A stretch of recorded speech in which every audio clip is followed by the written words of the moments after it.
Hi hello welcome back. ഇന്ന് ഞങ്ങളുടെ ജീവിതത്തിൽ നടന്ന ഒരു ചെറിയൊരു സംഭവം നിങ്ങളായിട്ട് ഷെയർ ചെയ്യാമെന്ന് വിചാരിച്ചു.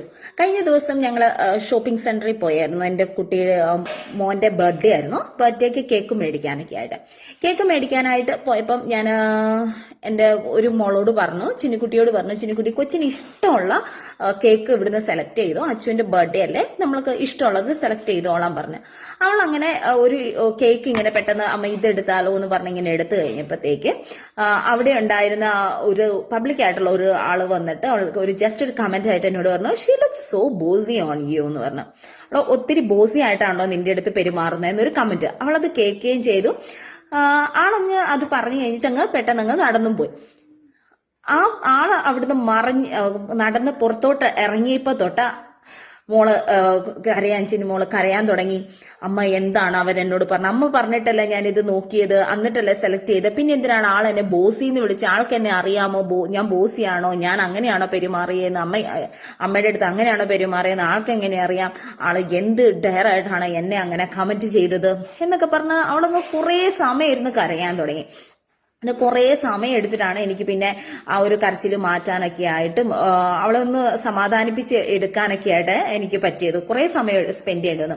അതുപോലെ എൻ്റെ ഒരു ക്ലയൻസും ഇതുപോലെ തന്നെ ഒരു പേഷ്യന്റ് വന്നതും ഒരു സോഷ്യൽ ആൻസൈറ്റി ആയിട്ടാണ്. അതും ഇതുപോലെ തന്നെ ഒരു പബ്ലിക് പ്ലേസിൽ ഒരു ഇൻസിഡന്റ് ഉണ്ടായി. അത് കഴിഞ്ഞിട്ട് ഏകദേശം 2 വർഷമായിട്ട് ആള് ഒരു ക്രൗഡിന്റെ അടുത്ത് ഫേസ് ചെയ്യാനായിട്ട് ആളെ കൊണ്ട് പറ്റുന്നില്ല.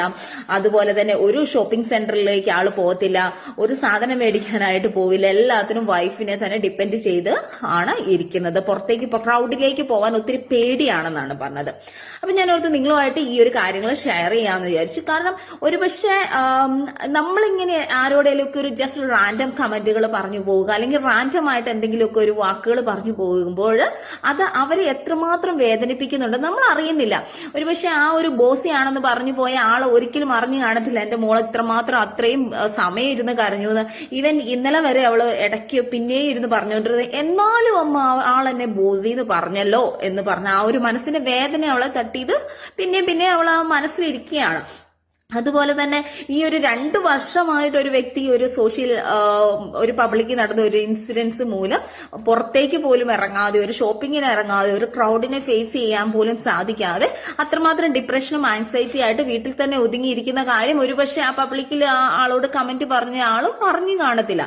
ഇതുപോലെ നമ്മുടെ ജീവിതത്തിൽ നമ്മൾ പലപ്പോഴും പുറത്തിറങ്ങുമ്പോഴും നടക്കുമ്പോഴും പല സ്ഥലങ്ങളിലും പബ്ലിക്കിലും അറിയാതെയൊക്കെ ഈവൻ നമ്മുടെ ഫ്രണ്ട് സർക്കിളിൽ വരെ നമ്മൾ ചിലപ്പം ചില കമന്റ്സുകളൊക്കെ പറയുന്നുണ്ട് അല്ലെ.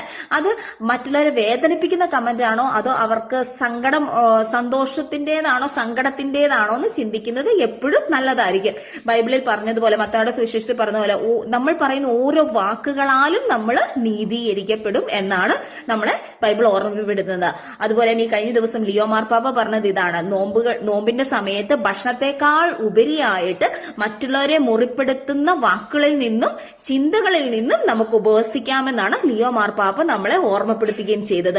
അപ്പം നിങ്ങൾ ഓരോരുത്തരും എന്നെ കേൾക്കുന്ന ഓരോ വ്യക്തികളും മറ്റുള്ളവർക്ക് ഒരു പോസിറ്റീവ്നെസ് പകർന്നു കൊടുക്കുന്ന, അല്ലെങ്കിൽ ഒരു പുഞ്ചിരിയോടുകൂടിയായാലും മറ്റുള്ളവരെ സമീപിക്കാനായിട്ട് സാധിക്കുന്ന, മറ്റുള്ളവരുടെ ജീവിതത്തിൽ ഒരു ചെറിയൊരു പുഞ്ചിരി സമ്മാനിക്കാൻ സാധിക്കുന്ന വ്യക്തികളായി മാറട്ടെ എന്ന് ആശംസിക്കുകയാണ്.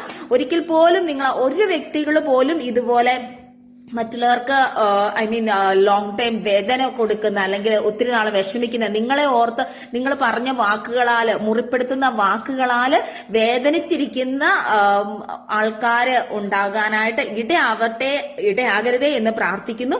നിങ്ങൾ എല്ലാവർക്കും സന്തോഷം പകരുന്ന വ്യക്തികളായിട്ട്. Thank you. വേറെ വീണ്ടും കാണുന്നതിന് bye. God bless you all.